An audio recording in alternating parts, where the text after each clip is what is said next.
Good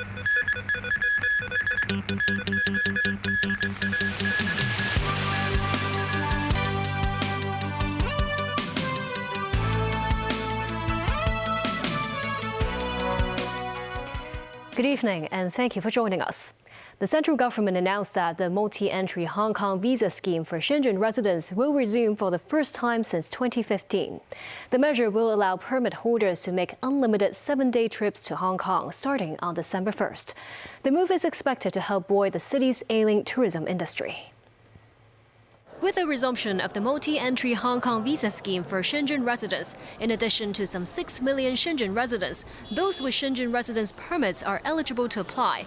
That means starting Sunday, a total of 18 million people in Shenzhen with the valid multi-entry permits can visit Hong Kong as many times as they like within 1 year. The maximum length of each stay will remain at 7 days. The scheme was first implemented in 2009. At the time, it prompted concerns about disruptions and overcrowding in the northern districts, most notably the issues of parallel traders and unlicensed cross-border trade. The measure was later tightened to a one-trip-a-week policy in 2015. Retail sector lawmaker Peter Xu believes mainland tourists have changed their spending patterns in recent years and such adverse impacts will be limited. They don't just come to Hong Kong to shop. Xu said they now prefer a more in-depth travel experience around the SAR, and their visits will benefit many sectors encompassing eateries, retail shops, and also the taxi sector. The Hong Kong Retail Management Association welcomed the development, saying it will work to improve the service quality of the retail industry to attract more tourists. This pharmacy manager said they are expecting sales to double as mainland tourists account for around 20% of their clients. Tourism sector lawmaker Yu Pak Leung said Hong Kong could step up publicity work of its mega events and services in Shenzhen first. Then Shenzhen could help promote Hong Kong as a reputable travel destination throughout the mainland. Chief Executive John Lee expressed his gratitude to Beijing for expediting the policy's implementation. October retail sales in Hong Kong dipped 2.9% year-on-year, but the decline continues to narrow. Buoyed by the National Day Golden Week, the value of total retail sales in October was estimated at 32.9 billion Hong Kong dollars. Jewelry, watches, and valuable gifts continue to suffer the largest declines, sliding nearly 11% year-on-year. Department stores, clothing, footwear, and allied products also dropped nearly 10% for the month. Durable goods, including cars, auto parts, and furniture, saw a 5% rise in sales. With the tax cut on spirits taking effect in the city, sales of alcoholic drinks and tobacco recorded a positive performance with a 37% increase year-on-year. The government today invited representatives of many top enterprises to join a Northern Metropolis inspection tour. A signing ceremony for enterprise participation in the area marked for development was held in the afternoon. Mumusang'ai reports. Led by Financial Secretary Paul Chen, the Northern Metropolis inspection tour set off on Friday morning. Senior government officials who attended included Secretary for Development Bernadette Lin. Director of the Central Government's Liaison Office, Jiang Yansheng, was also present. Deputy Chairman of the Sino Group, Wang Wingguan, was there. They visited the Hetao Shenzhen Hong Kong Science and Technology Innovation Cooperation Zone, where officials introduced the planning and development outline for the Northern Metropolis. There were 3 pilot areas of large-scale land disposal: Hong Shui Kiu Ha Chun, Fan Nan North, and Shan Tin Technopole. Authorities aim to attract bidders as a way to speed up development of the Northern Metropolis. The group then arrived at Hong Shui Kiu Ha Chun. At around 2:30 p.m., the signing ceremony started with the chief executive's speech. You are here because you believe in Hong Kong, believe in the Northern Metropolis. The Northern Metropolis will become a region that radiates beyond geographical boundaries, requires the efforts and resources of all sectors of our community. The signing section was divided into 2 parts: enterprises who signed up in supporting the development and those who signed for joining relevant projects. Sino Group, New World Development, and CK Asset Holdings were among the companies who signed in support of the project, while Chinese enterprises included China Everbright Group and China Resources Land. Meanwhile, 37 enterprises signed up for joining relevant projects, such as New World Development, MTR, and China Resources Land, involving 32 collaboration agreements that surpassed an investment sum of $10 billion. The government will launch a 3-month exercise in December to invite parties to submit expressions of interest for the 3 pilot areas of large-scale land disposal. Members 9, TVB News. After 27 years on the run, one of the suspected arsonists who set fire to a karaoke bar in Tsim Sha Tsui was reportedly arrested in the mainland. The fire killed 17 people. It's understood the man is 52-year-old Chen Wai-leung, who reportedly has a triad background. He has been sent back to Hong Kong from the mainland. Another man involved in the case, Chan Fok-ching, is still at large and remains on the police's wanted list. In the early morning of January 25th, 1997, a karaoke bar in Pratt Avenue was set ablaze. The arson was believed to be linked to a triad turf war. Police later identified 7 culprits. Among the 5 people arrested, 4 were convicted of murder and given life sentences. The other was sentenced to 11 years imprisonment for manslaughter. Police arrested 47 people on suspicion of violating ordinances related to high-interest loan and debt collection. The youngest suspect is 13 years old. Police seized loan receipts during operations last week. Police say some suspects come from a finance company and targeted foreign domestic workers and introduced them to high-interest loan schemes. The Hong Kong Observatory has recorded a temperature of 16.6 degrees this morning, the lowest so far this autumn. Temperatures are 2 to 3 degrees lower in the New Territories. The minimum temperature was recorded on Tai Wo Shan, Hong Kong's highest peak at 7.9 degrees. Ngong Ping saw a chilling 10.9 degrees this morning.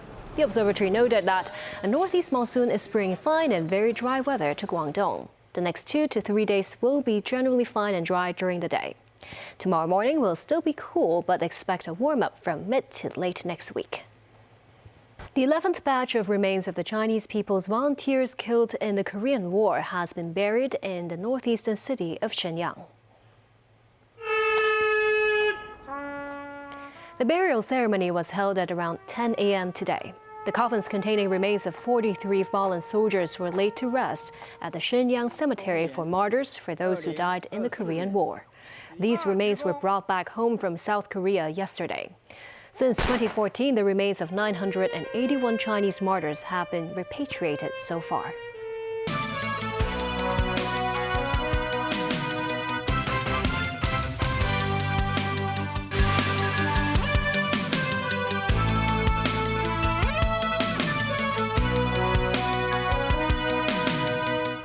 Welcome back. British Prime Minister Keir Starmer vowed to reduce the number of migrants coming to Britain. He said he will produce a plan for reform of the points-based immigration system that would put the onus on businesses to train British workers. Starmer's speech came hours after official data showed net migration had reached a record of more than 900,000 in the year ending June 2023. Tracy Furness has more. High levels of immigration have become a hot-button issue in Britain. Voters worry that strained public services cannot cope with such large influxes of people. But sectors such as healthcare say they cannot function without foreign workers. Starmer blames the previous Conservative government for the immigration issue. He says the situation happened by design, not accident. Policies were reformed deliberately to liberalise immigration. Starmer added Brexit was used to turn Britain into a one-nation experiment in open borders. The vast majority of people who entered this country did so to plug gaps in our workforce, skill shortages across the country, which have left our economy hopelessly reliant on immigration. Starmer went on to say that where there is clear evidence of sectors that are over-reliant on immigration, the government will reform the point-based system and make sure that applications for the relevant visa routes, where it's the skilled worker route or the shortage occupation list, will now come with new expectations on training people in the UK for those jobs. If businesses do not play ball, he said, they will be banned from hiring overseas workers. The point-based system was introduced in 2021 by Conservatives following Brexit, assigning points for specific skills and qualifications and only grant visas for those who have enough points. Tracy Furness, TVB News.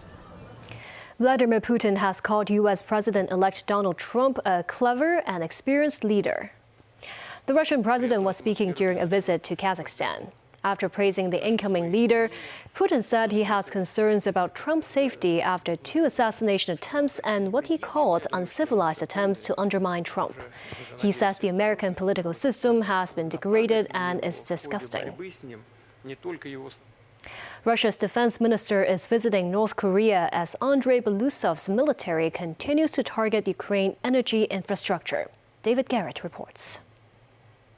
Andrei Belousov held talks with counterpart No Kwang Choi and other military officials across a table adorned with a floral arrangement. South Korea's president met Ukraine's defense minister in recent days. Russia's defense minister receiving a red carpet welcome in North Korea. Their alliance affects the war in Ukraine, with thousands of North Korean troops assisting Russia in its military operation. Belousov received a guard of honor. Soldiers in Pyongyang clapped on a wintry but bright day. Meanwhile, parts of Ukraine were plunged into darkness by Russian attacks.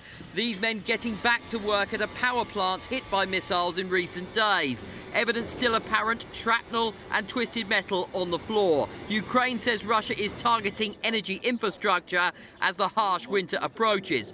The workers say they are risking their lives, but they have to keep things running as temperatures plummet. This week, millions in Ukraine were left without power. Rolling blackouts have become a common thing, but every such big attack actually makes it more difficult for the energy system, and people have to cope with longer hours spent in darkness. That's the reason why President Volodymyr Zelensky has been urging Western partners to aid Ukraine with more air defense systems.